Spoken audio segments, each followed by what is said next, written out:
Stop sleeping on this movie. You're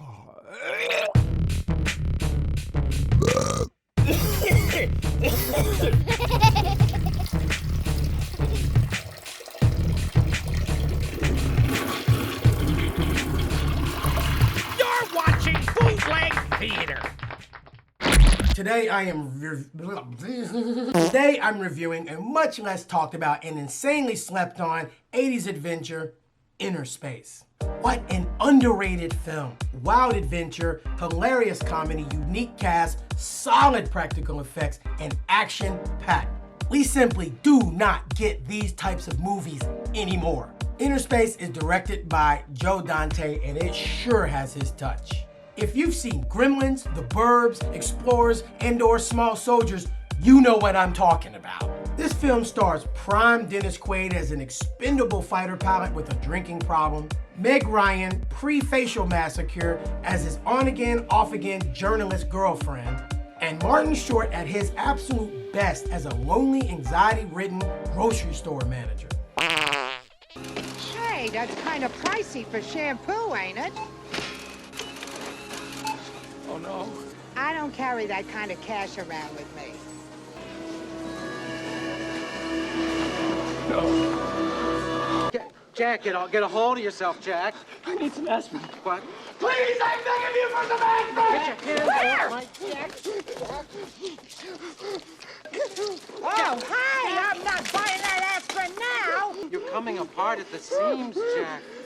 Oh my God, he's completely spaced out. Jack.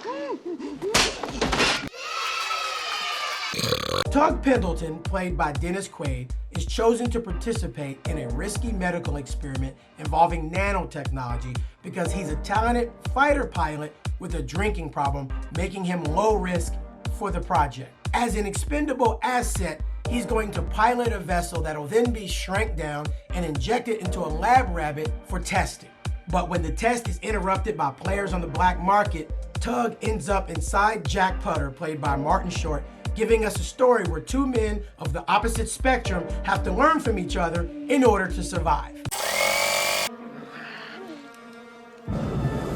Jack, your pulse rate, I'm going too fast.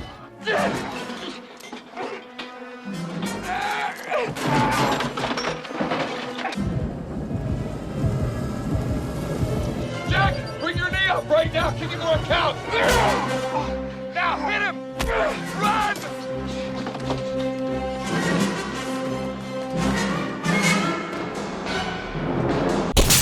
The good about this movie, it is hilarious and oh so slept on. It's charming, playful, silly, original, and overall, just simply fun.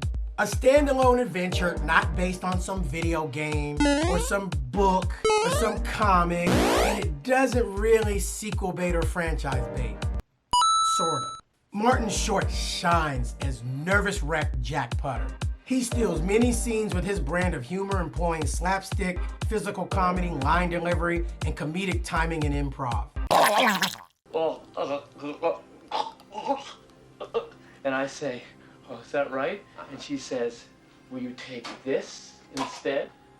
And she reaches into her purse and she pulls out this little pearl-handled pistol and she pulls back on the trigger. And it's at that moment that I wake up screaming. Take it easy, Jack. It's all right. It's all right. The nurse will get it, Jack. Just sit down. Sit down. I'm not out there. I'm in here. Did you hear that? No, I'm sorry. I didn't hear anything. Are you feeling all right? Would I be in a doctor's office if I was feeling all right? Look, pal, we have to talk. No, we don't. Don't what? Don't have to talk. Yes, we do. We do? Do what? Have to talk. Not unless you want to. I'm in here, inside you, inside your body. Oh, God. Somebody help me! I'm possessed! Okay, go to the mirror. What are we gonna do? I'm going to attempt an electronic stimulation of your nerves and muscles. I'm going to alter your face. You could alter my face? Will it hurt? Yeah. Well, let's not do it then.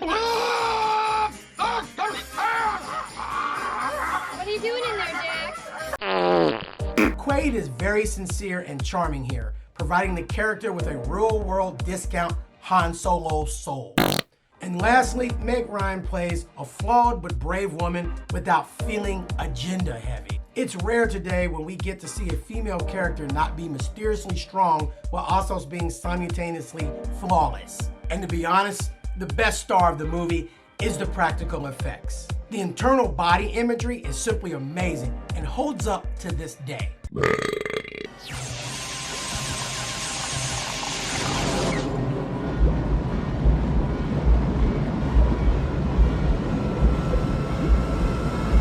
Entering Blood Street.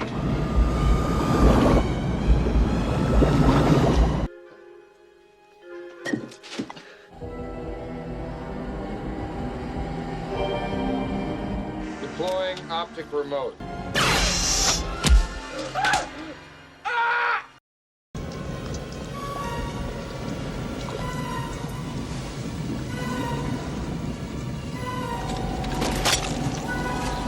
Gastrointestinal acid detected.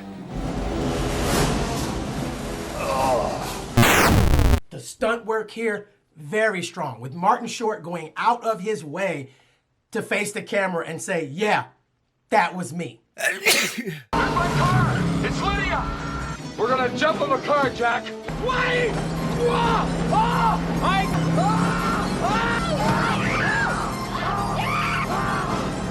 Jack! What do you think you're doing? I want you to What do you mean? What do you think I'm doing? Get in this car! I'm trying to get out. Jack, jump in the car! You got to jump in the car, Jack! You can do it, Jack! You can do it! The bad, honestly, I can't really think of much. For what it is, the film's a little long, rounding out at about a solid, even 2 hours. And there's some of those 80s grade PG sex jokes that wouldn't be PG today that you see coming from a mile away. Not all of them land, and they all feel pretty forced. Other than that, this film is an absolute undersung classic for me. Final verdict, I won't go so far as to say this movie rides in the same lane with Back to the Future, but what I will say is it definitely rides on the same freeway.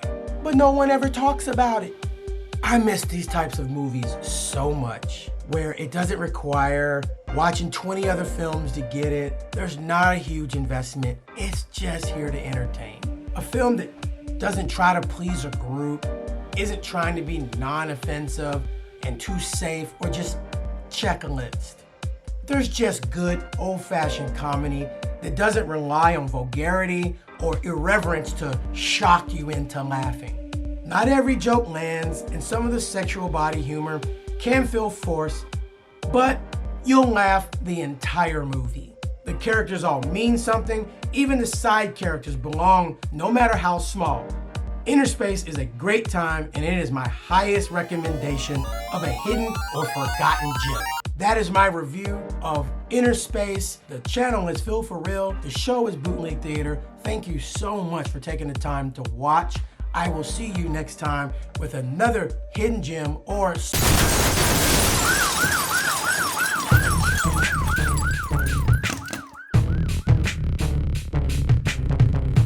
You made it this far, so you might as well like the video. Oh, and subscribe